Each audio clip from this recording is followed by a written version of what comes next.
ಬಿಸಿ ಬಿಸಿ ರೈಸ್ಗೆ, ಮುದ್ದೆಗೆ, ಚಪಾತಿ, ರೊಟ್ಟಿ, ದೋಸೆ, ಪೂರಿ ಎಲ್ಲದಕ್ಕೂ best combination ಅಂತಲೇ ಹೇಳ್ಬೋದು. ಹಲೋ ಫುಡೀಸ್, ವೆಲ್ಕಮ್ ಟು ಪವಿಸ್ ಅಡುಗೆ ಸ್ಟುಡಿಯೋ. ನೀವು ಇದೇ ಫಸ್ಟ್ ಟೈಮ್ ನನ್ನ ಚಾನಲ್ನ ನೋಡ್ತಿರೋದಾದರೆ ಪ್ಲೀಸ್ ಒಂದ್ಸಲ ಸಬ್ಸ್ಕ್ರೈಬ್ ಮಾಡ್ಕೊಳ್ಳಿ. ಹಾಗೆ ಪಕ್ಕದಲ್ಲಿ ಬರ್ತಕ್ಕಂಥ ಬೆಲ್ ಐಕನ್ನು ಕ್ಲಿಕ್ ಮಾಡಿ. ಇವತ್ತಿನ ಸ್ಪೆಷಲ್ ರೆಸಿಪಿ ನಮ್ಮ ಮಾಲೂರಿನ ಶೈಲಿಯ ಎಣ್ಣೆ ಬದನೆಕಾಯಿ ಹೇಗೆ ಮಾಡೋದು ಅಂತ ನೋಡೋಣ. ನಾನಿಲ್ಲಿ ಅರ್ಧ kg ಆಗೋಷ್ಟು ಬದನೆಕಾಯಿ ತೊಗೊಂಡಿದ್ದೀನಿ. ಇದು ನೋಡಿ, ಕೊನೆಯಲ್ಲಿ ಈ ಬಾಲನ ಸ್ವಲ್ಪ ಕಟ್ ಮಾಡಿದ್ರೆ ಸಾಕಾಗುತ್ತೆ. ಬಾಲ ಇದ್ರೇ ಚೆನ್ನಾಗಿರುತ್ತೆ ಎಣ್ಗಾಯಿಗೆ. ಇಲ್ಲಿ ನೋಡಿ, ಈ ಥರ 4 ಭಾಗ ಕಟ್ ಮಾಡ್ಕೊತಾ ಇದ್ದೀನಿ. ಚಿಕ್ಕ ಸೈಜ್ದಾದರೆ ಇಷ್ಟು 4 ಭಾಗ ಆದರೆ ಸಾಕಾಗುತ್ತೆ. ಅದೇ ದೊಡ್ಡ ದೊಡ್ಡ ಗಾತ್ರದ ಬದನೆಕಾಯಿ ಇದ್ದರೆ ಒಂದು 6 ಭಾಗ ಮಾಡ್ಕೊಬೇಕಾಗತ್ತೆ. ಮಸಾಲೆ ಎಲ್ಲ ಚೆನ್ನಾಗಿ ಹಿಡಿಯುತ್ತೆ. ಆದಷ್ಟು ಎಳೆ ಬದನೆಕಾಯಿ ಇದ್ದರೆ ಚೆನ್ನಾಗಿರುತ್ತೆ ಟೇಸ್ಟು. ಹಾಗೆ ಫ್ರೆಶ್ ಆಗಿರೋ ಬದನೆಕಾಯಿನೇ ಯೂಸ್ ಮಾಡಿ. ನಾನಿಲ್ಲಿ ನೋಡಿ ಈ ಥರ 4 ಭಾಗ ಮಾಡಿ, ಒಳಗಡೆ ಏನಾದರೂ ಹುಳ ಆಗಿದ್ದರೆ ನೋಡಿಕೊಂಡು ನೀರಿಗೆ ಹಾಕಿ ಇಟ್ಬಿಡೋಣ ಒಂದು 5 ನಿಮಿಷ.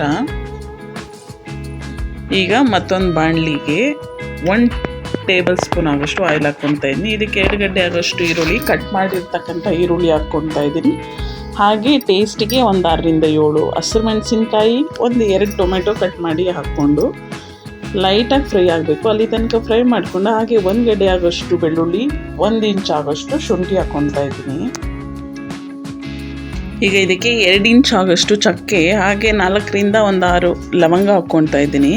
ಹಾಗೆ 1 ಇಡಿ ಆಗೋಷ್ಟು ಫ್ರೆಶ್ ಆಗಿರ್ತಕ್ಕಂಥ ಕೊತ್ತಂಬರಿ ಸೊಪ್ಪು ಹಾಕಿ ಲೈಟಾಗಿ ಫ್ರೈ ಮಾಡಿ ಸ್ಟವ್ ಆಫ್ ಮಾಡಿಬಿಡೋಣ. ಇದು ಕಂಪ್ಲೀಟಾಗಿ ತಣ್ಣಗಾಗಬೇಕು. ಇದು ತಣ್ಣಗಾದ್ಮೇಲೆ ಮಿಕ್ಸಿ ಜಾರ್ಗೆ ಹಾಕಬೇಕು. ಬಿಸಿ ಬಿಸಿ ಇರುವಾಗ ಮಿಕ್ಸಿ ಜಾರ್ಗೆ ಹಾಕಿದ್ರೆ ಮಸಾಲ ಟೇಸ್ಟ್ ಕೊಡೋದಿಲ್ಲ. ಇನ್ನು ನೋಡಿ, ಕಂಪ್ಲೀಟಾಗಿ ತಣ್ಣಗಾದ್ಮೇಲೆ ಮಿಕ್ಸಿ ಜಾರ್ಗೆ ಹಾಕಿ ಇದಕ್ಕೆ ಒಂದು ಅರ್ಧ ಕಪ್ ಆಗೋಷ್ಟು ಕೊಬ್ಬರಿ ಹಾಕ್ಕೊತಾ ಇದ್ದೀನಿ. ಹಾಗೆ 1 ಸ್ಪೂನ್ ಆಗೋಷ್ಟು ಗಸಗಸೆ.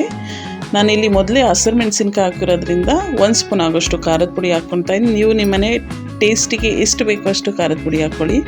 ಹಾಗೆ 1-2 ಸ್ಪೂನ್ ಆಗೋಷ್ಟು ಧನಿಯಾ ಪೌಡರು, 1 ಟೀ ಸ್ಪೂನ್ ಆಗೋಷ್ಟು ಅರಿಶಿನ ಹಾಕಿ ನೀರು ಹಾಕಿ ನೈಸಾಗಿ ರುಬ್ಕೊಬೇಕಾಗತ್ತೆ. ನೋಡಿ, ಇಷ್ಟಿದ್ರೆ ಸಾಕಾಗುತ್ತೆ. ಈಗ ಮತ್ತೆ ಅದೇ ಬಾಣಲಿಗೆ 3 ರಿಂದ 4 ಟೇಬಲ್ ಸ್ಪೂನ್ ಆಗೋಷ್ಟು ಆಯಿಲ್ ಹಾಕ್ಕೊತಾ ಇದ್ದೀನಿ. ಆಯಿಲ್ ಬಿಸಿಯಾಗಿದ್ದ ಕೂಡಲೇ 1 ಟೀ ಸ್ಪೂನ್ ಆಗೋಷ್ಟು ಸಾಸಿವೆ ಹಾಕ್ಕೊತಾ ಇದ್ದೀನಿ. ಹಾಗೆ ಫ್ರೆಶ್ ಆಗಿರ್ತಕ್ಕಂಥ ಕರಿಬೇವಿನ ಎಲೆ ಹಾಕ್ಕೊತಾ ಇದ್ದೀನಿ. ಇದು ಎಣ್ಣೆಕಾಯಿ ಆಗಿರೋದ್ರಿಂದ ಎಣ್ಣೆ ಸ್ವಲ್ಪ ಜಾಸ್ತಿನೇ ಯೂಸ್ ಮಾಡ್ಕೊಳ್ಳಿ. ಹಾಗೆ ಒಂದು ಅರ್ಧ ಗಡ್ಡೆ ಆಗೋಷ್ಟು ಈರುಳ್ಳಿನ ಸಣ್ಣದಾಗಿ ಕಟ್ ಮಾಡಿ ಹಾಕ್ಕೊಂಡು ಆನಿಯನ್ ಸ್ವಲ್ಪ ಲೈಟಾಗಿ ಫ್ರೈ ಆಗೋ ತನಕ ಫ್ರೈ ಮಾಡಿ, ನಾವು ಮೊದಲೇ ಕಟ್ ಮಾಡಿ ನೀರಲ್ಲಿ ನೆನೆಸಿಟ್ಟಿದ್ವಲ್ಲ ಆ ಬದನೆಕಾಯಿನ ಹಾಕ್ಕೊತಾ ಇದ್ದೀನಿ. ಇದನ್ನು ಆಯಿಲಲ್ಲೇ ಚೆನ್ನಾಗಿ ಫ್ರೈ ಮಾಡ್ಕೊಬೇಕಾಗತ್ತೆ. ಒಂದು 25% ಆಯಿಲಲ್ಲೇ ಚೆನ್ನಾಗಿ ಫ್ರೈ ಆಗಬೇಕು. ಆವಾಗಲೇ ಟೇಸ್ಟ್ ಕೊಡುತ್ತೆ ಬದನೆಕಾಯಿ ಇದು ನೋಡಿ. ಇದು 25% ಈ ಥರ ನೀಟಾಗಿ ಆಯಿಲಲ್ಲೇ ಚೆನ್ನಾಗಿ, ಸಾಧ್ಯವಾದಷ್ಟು ಆಯಿಲಲ್ಲೇ ಚೆನ್ನಾಗಿ ಫ್ರೈ ಮಾಡಿಕೊಂಡು ಲಾಸ್ಟಿಗೆ ರುಬ್ಬಿರ್ತಕ್ಕಂಥ ಮಸಾಲೆ ಹಾಕ್ಕೊತಾ ಇದ್ದೀನಿ. ಈ ಮಸಾಲೆ ಹಸಿ ಸ್ಮೆಲ್ಲೆಲ್ಲ ಹೋಗಬೇಕು. ಅಲ್ಲಿ ತನಕ ಬದನೆಕಾಯಿ ಜೊತೆ ಚೆನ್ನಾಗಿ ಮಿಕ್ಸ್ ಮಾಡ್ಕೊಬೇಕು. ನಾವು ಹಾಕಿರೋಂಥ ಮಸಾಲೆ ಬದನೆಕಾಯಿ ಒಳಗಡೆ ಎಲ್ಲ ಹೋಗಿ ನೀಟಾಗಿ ಮಸಾಲೆ ಎಲ್ಲ ಚೆನ್ನಾಗಿ ಹಿಡಿದಿರುತ್ತೆ. ಈ ಟೈಮಲ್ಲಿ ಕನ್ಸಿಸ್ಟೆನ್ಸಿ ಚೆಕ್ ಮಾಡ್ಕೊಂಡು ನಿಮ್ಗೆ ಎಷ್ಟು ಬೇಕೋ ಅಷ್ಟು ನೀರು ಹಾಕ್ಕೊಳ್ಳಿ. ಹಾಗೆ ರುಚಿಗೆ ತಕ್ಕಷ್ಟು ಉಪ್ಪು ಹಾಕ್ಕೊತಾ ಇದ್ದೀನಿ. ಈಗ ಇದನ್ನು ಚೆನ್ನಾಗಿ ಮಿಕ್ಸ್ ಮಾಡಿ ಮುಚ್ಚಳ ಮುಚ್ಚಿ ಒಂದು 15 ನಿಮಿಷ ಕುದಿಸ್ಕೊಬೇಕಾಗತ್ತೆ, ಬೇಯಿಸ್ಕೊಬೇಕಾಗತ್ತೆ ಬದನೆಕಾಯಿ.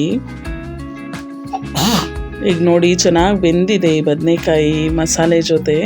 ನಾವು ಹಾಕಿರೋಂಥ ಆಯಿಲೆಲ್ಲ ಮೇಲೆ ತೇಲ್ ಬರಬೇಕು. ಅಲ್ಲಿ ತನಕ ಚೆನ್ನಾಗಿ ಕುದಿಸ್ಕೊಂಡು ಲಾಸ್ಟಿಗೆ ಕೊತ್ತಂಬರಿ ಸೊಪ್ಪು ಹಾಕಿ ತಿಂತಿದ್ರಂತೂ ಸಖತ್ ಟೇಸ್ಟಿಯಾಗಿರುತ್ತೆ. ಹಾಗಿದ್ರೆ ಈ ವಿಡಿಯೋ ಇಷ್ಟ ಆಯಿತಾ? ಇಷ್ಟ ಆದರೆ ಒಂದು ಲೈಕ್ ಕೊಟ್ಟು ನೀವು ಫ್ಯಾಮಿಲಿ ಫ್ರೆಂಡ್ಸ್ಗೆ ಶೇರ್ ಮಾಡಿ. ನೀವು ಇದೇ ಥರ ಟ್ರೈ ಮಾಡಿ, ಟೇಸ್ಟ್ ಹೇಗೆ ಅಂತ ಕಮೆಂಟ್ ಮಾಡಿ. ಆದರೆ ನನ್ನ ಚಾನಲ್ನ ಸಬ್ಸ್ಕ್ರೈಬ್ ಮಾಡ್ಕೊಳ್ಳಿ. Thank you.